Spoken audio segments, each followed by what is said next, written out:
friends, welcome back to my channel. I hope that you're doing well. Welcome to another video and welcome back to the mid-year book freakout tag. I can never say that right. I don't remember doing one of these last year. I think I just did a mid-year check-in, but I figured it would be a good thing to do since I didn't get to do it last year. I was watching everybody put up their videos in like beginning of June, middle of June, and I was like, well, I want to wait till June is over so that I can have like my full thoughts of halfway through the year, and so that's why I'm getting it to you guys in July. So hopefully you guys are still excited to see it anyways. I will of course leave the two creators of this tag in the description box below. Feel free to go check them out and show them all the love. But without further ado, let's go ahead and get into the questions for this tag. Okay, question number 1 is the best book you've read so far in 2021. And that is going to have to be hands down It Ends With Us by Colleen Hoover. I have read a lot of wonderful books this year, including some of my favorite books of all time, but this one just takes the cake. Every time I think back on what my favorite book of this year so far is, this one stands out every single time. It is just a book that left a huge impact on me, that has such a beautiful, wonderful meaning in my heart, and I love this book so much. It is definitely one that if you haven't read any Coho and you are looking for one to start with, I would definitely recommend this one. It just has so many great aspects to this book, along with some really hard-hitting topics, and definitely a book that made me cry, that made me feel something, that left a lasting impact, and I cannot wait to reread it. And for that question, I had a really hard time narrowing it down. I knew that I wanted to include It Ends With Us, but there was definitely some ones that I wanted to mention, but I figured I would just leave it to one. And then for the other questions, I have multiple answers, except for the next one, of course. And that is the best sequel that you've read so far this year. Again, I've read a lot of great sequels. Ones that I definitely wanted to include were the Madison Kate series, the Crossfire series, the Something Beautiful series. It's the Rhodey, Groupie, and Moxie, as well as the A Court of Thorns and Roses series. Fantastic sequels, but the one that took the cake for me this time was A Torch Against the Night by Sawa Tahir. Honestly, I didn't expect to love the first one as much as I did, and going in with such high expectations, loving the first one, I did not expect the second book to give me the same type of feels and anxiety and questioning that I had throughout the entire first book, and the second book definitely did that. It definitely broke the barrier of what I thought this was going to be, and I loved it so much. It's very rare that I give five stars to all the books in the series, but so far this one is gearing up to be one of those series, and I just cannot wait to read the rest of the series. I've heard nothing but good things about book 3 and 4, and I cannot wait to finish it. But yes, if you have not started the Ember and the Ashes series by Sawa Tahir, please do. It is so fantastic. It is definitely worth the hype. Okay, the next question is a new release that you want to read but haven't quite got to yet. And there's definitely a ton of them that I have in my Goodreads list of anticipated releases that I was so excited for at the beginning of the year and just haven't haven't gotten a chance to pick them up or read them. So I have a good list here, but the ones that I definitely want to talk about are Penelope Douglas's new book. It's called Tryst 6 Venom. Definitely something that I want to give a try. I absolutely love Penelope Douglas and I cannot wait to read more of her. Love is a Revolution by Renee Watson, Honey and Issues Guide to Fake Dating, Lost in the Neverwood. I mean, there's honestly so many. A Faux Love Story, Blood Like Magic, Meet Cute Diary, an Emotion of Great Delight by Tamara Mafi, which is something that I'm so excited for, just haven't got to yet. Honestly, there are so many, but definitely ones that I want to prioritize before the second half of the year. Let's hope that I can get my hands on them and get around to reading them ASAP. Up next, the question is anticipated releases that you're excited for the second half of the year. And definitely some really good ones in here as well. I know that everyone is currently reading Heartstopper Volume 4, but technically it doesn't come out in the US until December, and I'm not sure if I'm going to order the UK edition because all of my other editions are US editions, so I haven't decided on that one yet, but I definitely want to read that one. Of course, we have the second book in the Kingdom of Cards series, which the first one was Where Dreams Ascend, the second one is Where Night Breaks. That is a fantastic looking book, and I cannot wait to read that one. We also have 6 Crimson Cranes by Elizabeth Lim. That one sounds amazing. Empire of the Vampire by Jay Kristoff, which is something that I really want to read. And then a couple that I recently just heard of is The Charm Offense by Alison Cochrane, and The Inheritance of... Ooh, I'm going to butcher this name. I'm going to leave it up on the screen, but it's by Zorita Cordova, and the cover on this is absolutely stunning. Definitely some books that I'm really looking forward to reading this year when they come out. So again, cross my fingers, hope I can get to them. All right, up next are the biggest disappointments of 2021, and I do have a couple that I would like to talk about. I didn't pull all of my disappointments because I will leave that for the end of the year wrap up, but definitely some ones that I had really high hopes for, and unfortunately, I I wasn't overly impressed. First one being From Blood and Ash by Jennifer L. Armentrout. You guys, I know everybody loves this series, but this was a big disappointment for me. I was expecting to give this book a 5-star, and I ended up rating it a 3-star. It just wasn't everything that I wanted everything I wanted it to be, unfortunately. There was too many comparisons to Sarah J. Maas, and it definitely fell flat for me. I will continue the rest of the series. Don't get me wrong. I will definitely continue to read the series as it comes out, but the first one was not up to snuff, unfortunately. Up next is Thunderhead by Neil Shusterman. Again, one that I thought that I was going to love because I absolutely adored the first book. Scythe was a 5-star read for me, and Thunderhead, unfortunately, was not. It was a 3-star read. It definitely suffered from middle book syndrome, something that I wish that it didn't, but it did. I am excited to read The Toll, although I've heard that the conclusion of the series is not everybody's favorite, so I definitely am keeping my expectations low for that one because I was sorely disappointed by this one. Another one that I no longer own, unfortunately, and that is The Black Kids by Christina Hammonds Reed. This was one that I had on my priority shelf. It was one that I wanted to get to for so long, and when I read it, I was just overly disappointed by it. I had read a book like this at the same time, and the other one was just so much more exciting and fun to read, and not that that topic is supposed to be fun, but the enjoyment process of the book just wasn't there for me, and I was very disappointed by my reading experience, unfortunately. Two books that I really thought that I was going to love. The first one being Chemical Hearts by Crystal Sutherland.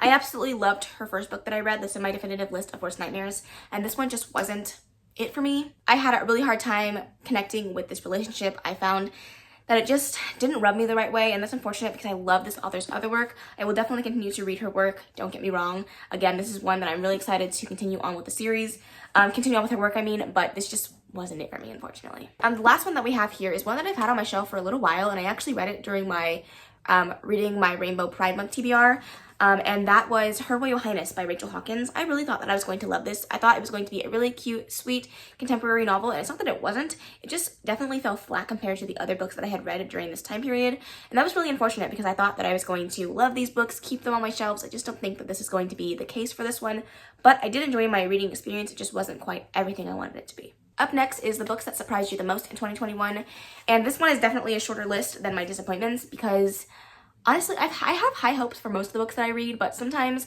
there are ones that just pull right out and surprise me, and I definitely have a good couple of ones here to share with you guys. The first one is A Dark and Hollow Star by Crystal, I always say Crystal, Ashley Shuttleworth. I'm gonna get it one of these days. It's not that I didn't expect to love this, I just didn't expect to give it a 5-star.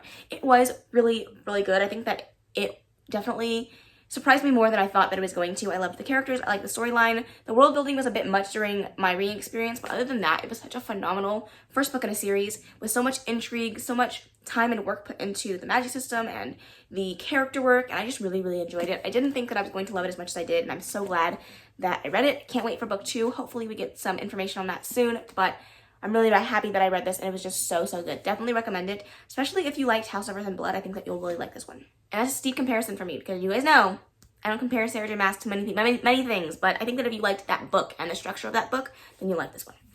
Up next is the Crossfire series by Sylvia Day.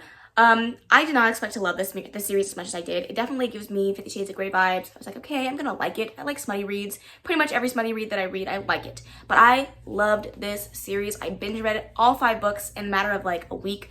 It was so incredible. The characters just have so much crazy shit happening in their lives. They're definitely tortured souls, but something about their relationship and how much they worked to get to it in the end was just so satisfying and so beautiful to watch, and I absolutely loved it. So glad that I read it. Definitely will reread this series again soon.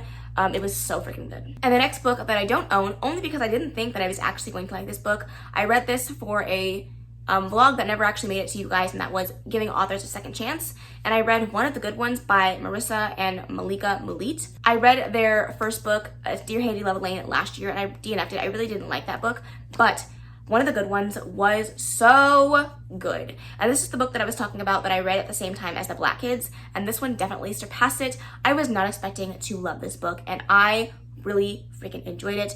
There was a mystery involved in it. You have questions till the very end.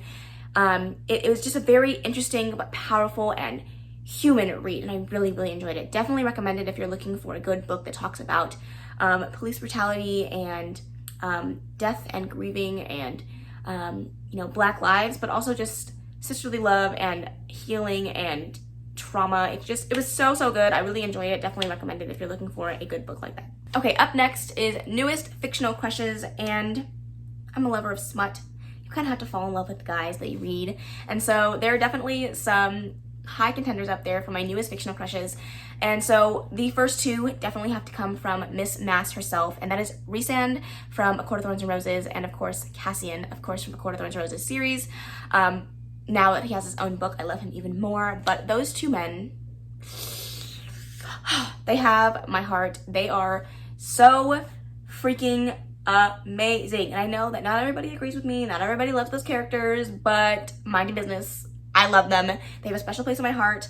I just have such, just fond memories of reading books about them, and I love them. They definitely, make my blood boil. I love it. Chef's kiss, amazing. And then of course you have Kaz Brecker from Six of Crows. Who doesn't love Kaz? I mean, I'm just curious. He just does something to my little wonderful heart, and every time, I'm like, ooh. And then watching him on screen, even better. I loved it. The next one that I'm going to talk about, you guys haven't heard me talk about this series yet because it's coming in my wrap up for June, but that is Ransom from the Rock Hard Beautiful series. This character is so tortured, and all of the characters in this book are. They have dark pasts, dark everything. Everything is dark, but this is a reverse harem book that had 5 guys and 1 girl. But Ransom really stuck out to me. He was just such a wonderful, cute, kind-hearted person that just had so much to deal with in his past, so much baggage to unpack. But no matter what, he was always kind and gracious and wonderful to the main character, the main female character, and to everyone else in the book, regardless of how they pissed him off or how they pushed his buttons or how they really went above and beyond to hurt him. He was always coming back as the bigger person. He was just so kind and sweet, and his sex scenes, oh Lord, it was beautiful. He is definitely a fictional crush for me. Mwah, chef's kiss.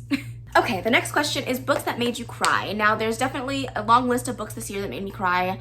My favorite book of all year this year, It Ends With Us, definitely made me cry. But I picked 3 that really stuck out to me, really brought the tears. The first one being A Court of Mist and Fury by Sarah J. Maas. I sobbed at the end of this book.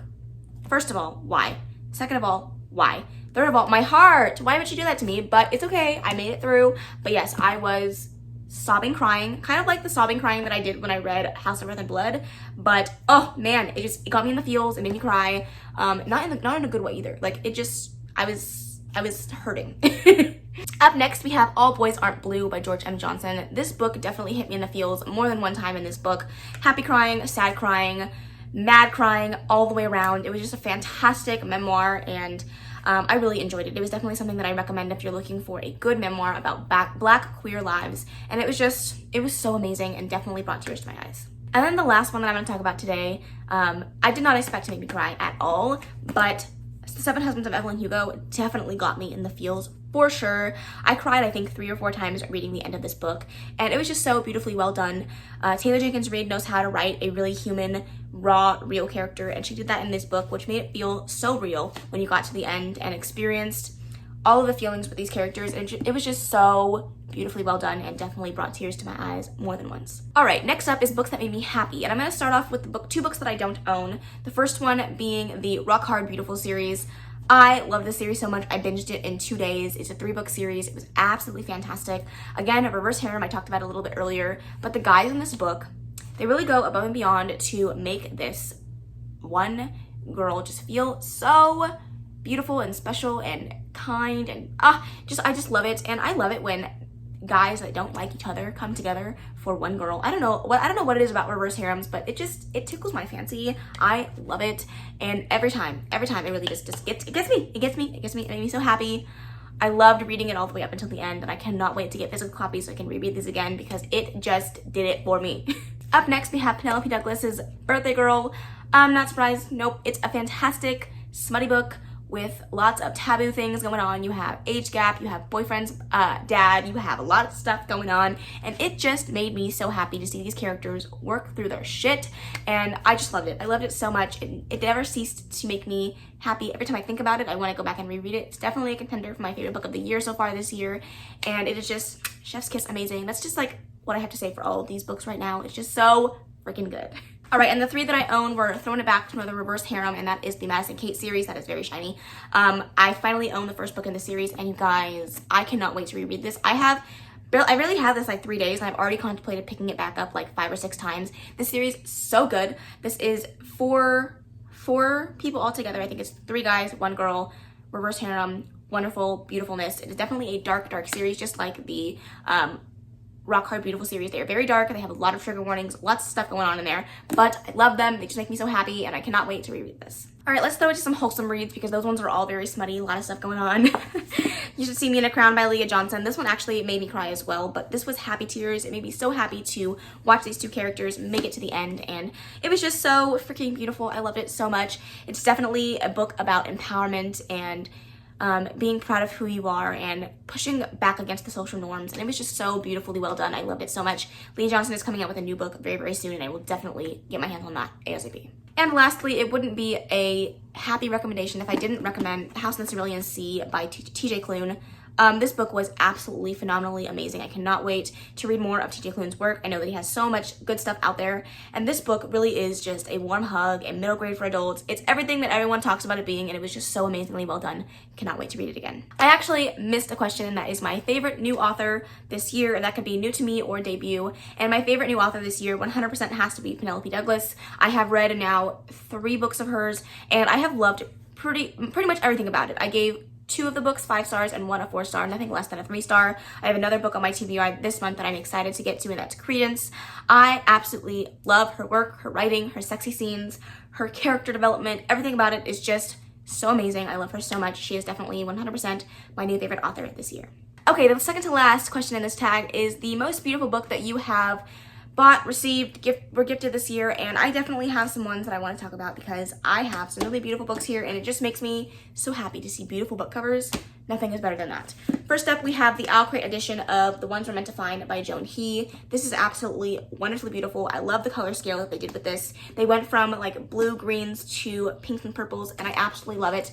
And then what gets me even more are these end pages. They are absolutely so beautiful. Every time I see them, I can't even show you. They are just stunning. They blow my breath away.